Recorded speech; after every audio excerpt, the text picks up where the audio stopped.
We are Trilogy Population Health. Today we are going to be covering Transitional Care Management, or TCM. What is TCM? TCM ensures patients who have a high-risk medical condition will receive the care they need immediately after discharge from a hospital or facility.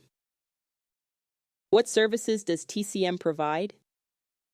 TCM aims to provide support for a patient's transition to a community setting. Healthcare professionals accept the patients at the time of post-facility discharge and take responsibility for the patient's care. TCM also provides moderate or high-complexity medical decision-making for patients with medical or psychosocial problems.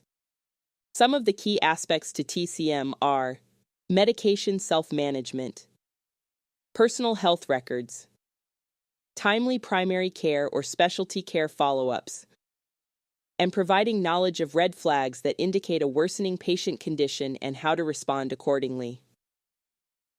After an inpatient discharge, the patient must return to their community setting.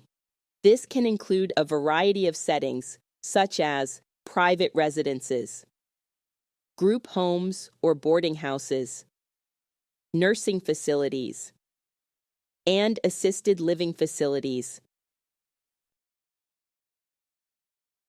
It is important to note that Medicare may cover TCM services during the 30-day period that begins when a physician discharges a Medicare patient from an inpatient stay and continues for the next 29 days.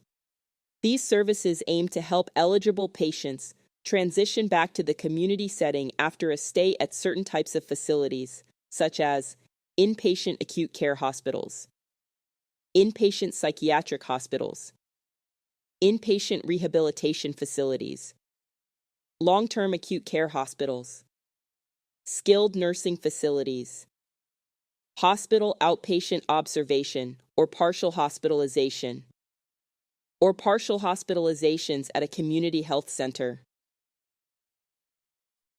Next, let's discuss the access to care and continuity requirement. When a patient is discharged from an approved inpatient setting, TCM must provide the interactive contact TCM components during the 30-day service period. These include the patient or caregiver must be contacted by clinical staff by phone, email, or face-to-face within 2 business days after the patient is discharged from the inpatient or partial hospitalization setting. Medication reconciliation and management must be completed on or before the face-to-face visit date. The interactive contact must be performed by clinical staff who can address patient status and needs beyond scheduling follow-up care. We may report the service if we make 2 or more unsuccessful separate contact attempts in a timely manner, and if we meet the other service requirements, including timely face-to-face visit. The attempts must be documented in the patient's medical record. And lastly, we must continue trying to contact the patient until we are successful, or up until the appointment date. The minimum guideline for documentation should include patient discharge date, patient caregiver first interactive contact date, face-to-face visit date, and medical decision-making, such as whether they are a moderate or high complexity.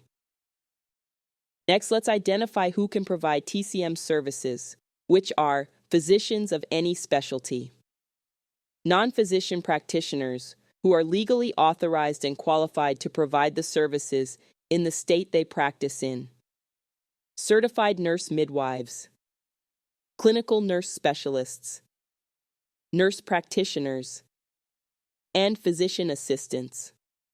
Lastly, it is important to remember that TCM can be utilized to complement any other services offered, such as CCM, RPM, and COCM,